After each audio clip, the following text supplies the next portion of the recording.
सावंतवाडीमध्ये आज शिवस्वराज्य यात्रेचं आगमन झालेलं आहे आणि मोठ्या संख्येने सर्व सावंतवाडी विधानसभा मतदारसंघातील सर्व नागरिकांनी या यात्रेला आधार दिलेला आहे, आशीर्वाद दिलेला आहे।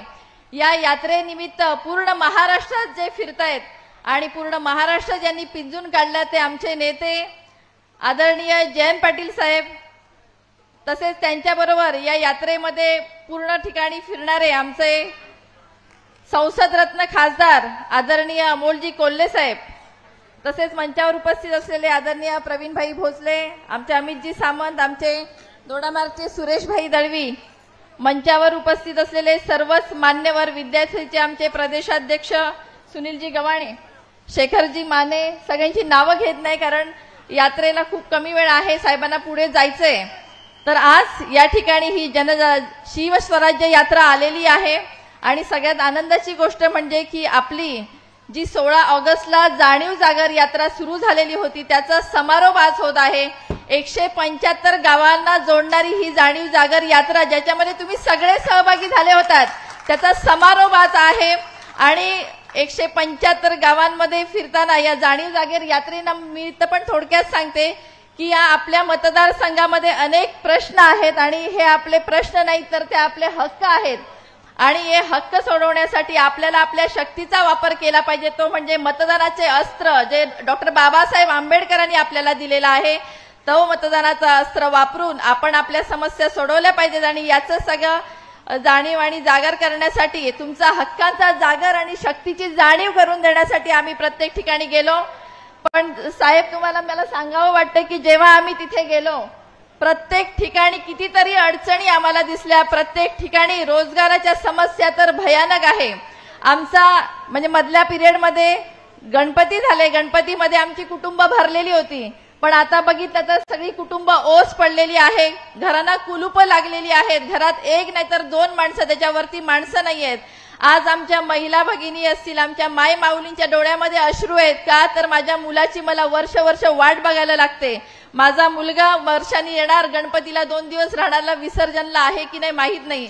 एकाला मी घरात गेल्यावर विचारलं, दादा तुम्ही कधी जाणार आहात, तर म्हणाले ताई मी तारीख सांगणार नाही कारण तारीख सांगितली की माझी आई रडायला लागते, एवढं दुःख होतं मला, त्यामुळे आज मला नाईलाज असतो पुणे मुंबई आणि गोवा राज्य गाठायला लागतं की मला नोकरी करावी लागते। त्यामुळे असंख्य अडचणी या मतदारसंघात रोजगाराच्या आहेत।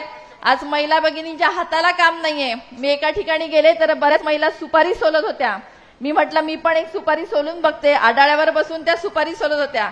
सुपारी सोलण्याचं काम इतकं कठीण आहे की त्याला कापू शकतात। मी म्हटलं ताई मी एक सोलली पण ते कठीण काम आहे, बोटाचा तुकडा पडू शकतो अशी परिस्थिती आहे, तुम्ही कसं सोलता, तर त्या म्हणाल्या की मी दिवसाला 18 किलो सुपाऱ्या सोलते, म्हणजे किती कठीण काम आहे। मी त्या ताईंचे हात बघितले आणि माझ्या डोळ्यात पाणी आलं अक्षरशः की त्यांच्या हाताला एकही जागा राहिली नव्हती की जिथे ते कापलं नव्हतं, अतिशय असंवेदनशील असा तो हात झालेला होता। त्यामुळे आमच्या महिलांकडे टॅलेंट असतानाही काहीही काम करावं लागतं, जे पैसे कमवण्यासाठी आपल्या मुलाबाळांसाठी हे करावं लागतं, हे अतिशय वाईट दारुण अवस्था आमच्या महिलांमध्ये आहे। त्यामुळे आमच्या महिला अतिशय दुःखी आहेत। आमच्या आडाळी MIDC मध्ये रोजगार आलेला नाहीये, ही पण एक भयानक अवस्था आहे। दुसरी समस्या जाणवली ती म्हणजे हॉस्पिटलची। आज इथे हॉस्पिटल नाही, हक्काचं मल्टी स्पेशालिटी हॉस्पिटल कित्येक वर्ष उद्घाटन करून अजून उभं राहिलेलं नाहीये। त्यामुळे आमच्या सगळ्या मुलांना बांबुळी गाठावं लागतं, गोवा राज्य गाठावं लागतं। आमचे एक मध्यंतरी मला डेगव्यामध्ये आमचे एक शेतकरी भेटले, ते 5 राज्य फिरून आले, देश फिरून आलेले, ते म्हणाले आता मला माझ्या गावाकडे शेती करायची म्हणून मी आलोय, पण मी जेव्हा बघतो की आमची मुलं एखाद्याला हॉस्पिटलमध्ये नेण्यासाठी अँब्युलन्स मधून महाराष्ट्र राज्य बॉर्डर क्रॉस करतात तेव्हा आम्हाला लाज वाटते की आम्ही या कोकणात राहतो, आम्हाला इथे ह्या व्यवस्था मिळत नाहीयेत, ह्या व्यवस्था आम्हाला कोण पुरवणार, ह्याची जबाबदारी कोणाची, ही लोकप्रतिनिधींची आहे, पण आज अजून त्याच्यावरती कोणतंही काम झालेलं नाहीये। आंबोलीमध्ये मेणबत्तीच्या प्रकाशात डिलिव्हरी केलेले पेशंट आम्ही पाहिले, कितीतरी मळेवाड, तसंच इथे बऱ्याच ठिकाणी आम्ही बघितलं की अतिशय आरोग्याची उपकेंद्र वाईट आहे, तिथे आरोग्याच्या सुविधा नाहीयेत, डॉक्टर नाहीयेत, यंत्रणा नाहीयेत। त्यामुळे याची जबाबदारी कोण घेणार हा प्रश्न मोठा आहे। शेतकऱ्यांचा प्रश्न तर अजून भयानक आहे, हमी भाव नाहीये। कालच आंदोलनाला आम्ही गेलेलो, अनेक शेतकरी रस्त्यावर बसलेले आहेत। काजू उत्पादनाला हमी भाव नाहीये, आंब्याला हमी भाव नाहीये, हमी भाव कोण देणार? आज आदरणीय पवार साहेब असताना स्वामीनाथन आयोग होतं, खर्चाच्या 1.5% रक्कम ही शेतकऱ्याला मिळाली पाहिजे असं आमच्या साहेबांचं म्हणणं होतं, पण ते मिळालेलं नाहीये। हे स्वामीनाथन आयोग रद्द केलेला आहे।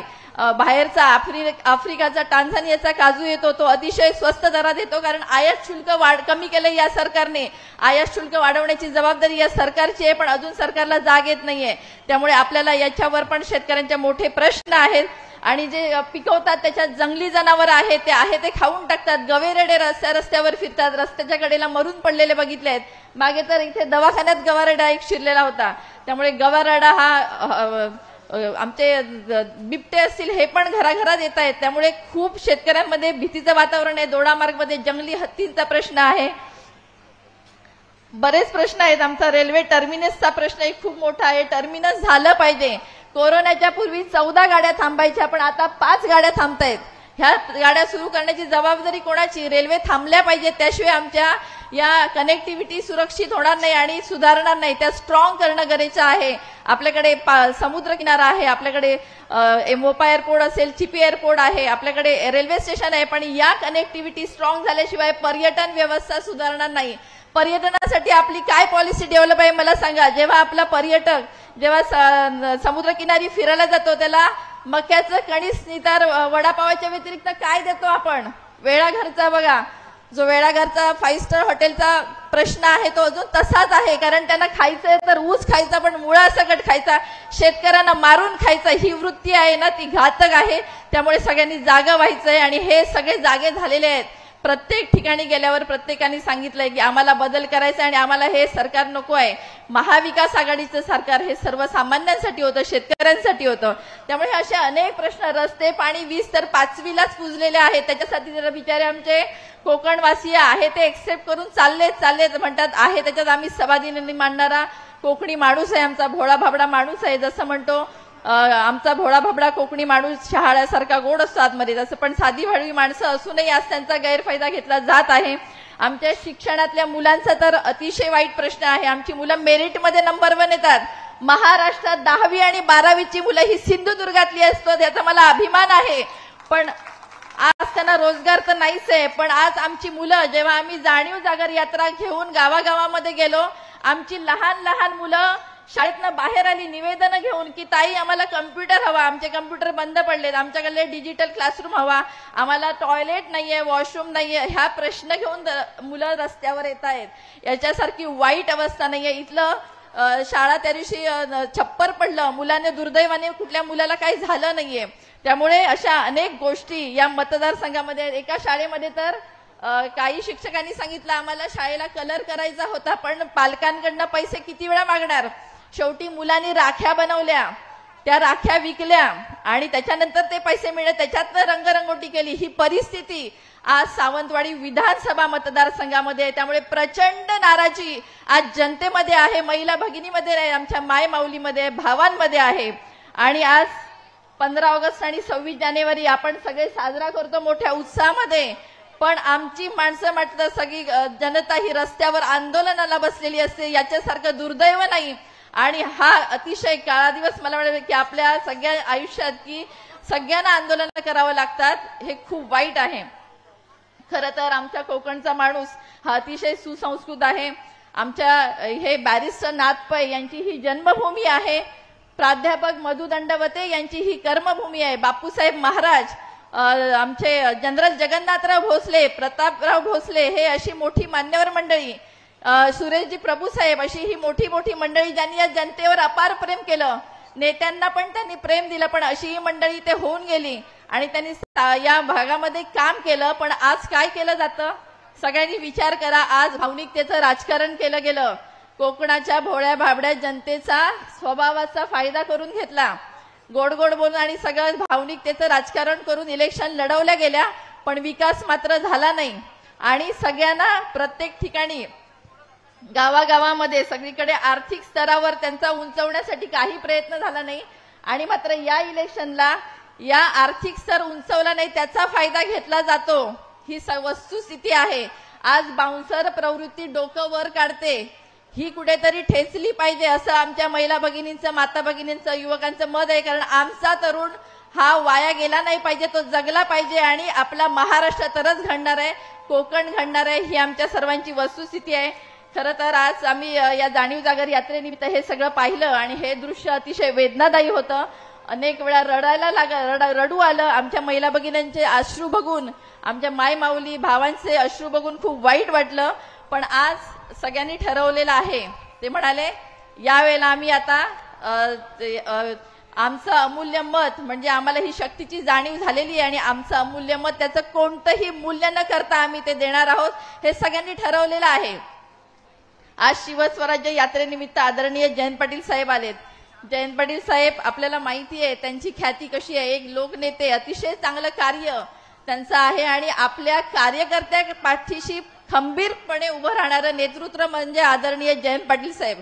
आज माझ्यासारख्या सर्वसामान्य कुटुंबातल्या मुलीला आज समाजकारणात, राजकारणात काम करत असताना प्रदेशाध्यक्ष म्हणून त्यांची जी अतिशय मोठ्या पदावर ते आहेत, मोठी व्यक्तिमत्व आहेत, पण अतिशय खंबीरपणे एकनिष्ठ कार्यकर्त्याच्या पाठीशी उभे राहतात खरंच। आणि आज आमचे अमोलजी कोल्हे साहेब इथे आलेत।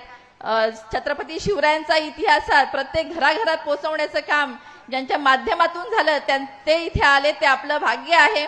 आणि हे दोन्ही नेते मंडळी आज इथे आलेत आणि आज आपल्याला त्यांचं मार्गदर्शन होणार आहे, त्यामुळे मी जास्त वेळ तुमचा सगळ्यांचा घेणार नाही। आदरणीय प्रवीण भाई आणि सुरेश भाई हे सातत्याने मला सगळीकडे मदत करत असतात, मला मार्गदर्शन करत असतात, दिवस असू दे रात्र असू दे, प्रत्येक ठिकाणी या जाणीव जागर यात्रेमध्ये पण ते सहभागी झाले होते, त्यामुळे मी त्यांचंही या व्यासपीठावर आधार मानते। आणि मला अजून एक सांगायचं की आमचा एक हरहुन्नरी कार्यकर्ता राकेश नेवगी याचं या जाणीव जागर यात्रेच्या दरम्यान ती चालू होती, पण त्याचं दुःखद निधन झालं, त्यामुळे अतिशय एक वाईट घटना आमच्या परिवारामध्ये ही घडलेली आहे, त्यामुळे अतिशय दुःख होत आहे। इथेच त्यांचं दुकान होतं, त्यामुळे आज मी या व्यासपीठावरनं तेही सांगते की राकेशजी नेवगी यांच्या कुटुंबाच्या पाठीशी राष्ट्रवादी काँग्रेस पार्टी ही खंबीरपणे उभी राहणार असं मी विश्वासाने सांगते। आज नवरात्र उत्सव सगळीकडे चालू आहे, देवीचा जागर करतो आपण, स्त्री शक्तीला सलाम करतो, त्यामुळे आज महिला भगिनी आमच्या मोठ्या संख्येने माय माऊली आहेत, त्यांनी ठरवलेलं आहे। कारण आता संकट कशावर आलंय, आपल्या कुटुंबावर आलेलं आहे, आपल्या घरावर आलेला आहे, आपल्या कोकणावर आलेला आहे, त्यामुळे आता आपल्याला पदर खोचून कामाला लागलेला आहात असं तुम्ही सांगितलंय। पण आता ते पदर खोचून, कारण आपल्या महिला जेव्हा कोण काय बोललं की रडू येतं लगेच आम्हाला, पण जेव्हा कुटुंबावर संकट असतं तेव्हा पदर खोचून ही ती महिला पुढे असते, ती म्हणजे आमची रणरागिणी, आमची सावित्री, आमची अहिल्या, आमची जिजाऊ, आणि ह्या तुम्ही सगळे आहात। आणि आज मी पदर खोचलेला आहे आणि तुम्ही पण सगळ्या पदर खोचून तयार आहात की नाही? हात वर करा सगळ्या। धन्यवाद। तर तुमच्या सर्वांचे मी इथे आभार मानते, खरंच खूप मोठ्या संख्येने आपण आलात, बसायची जागा थोडी कमी पडली, दिलगिरी व्यक्त करते। व्यापाऱ्यांना जर थोडा त्रास झाला असेल तर त्याबद्दलही दिलगिरी व्यक्त करते।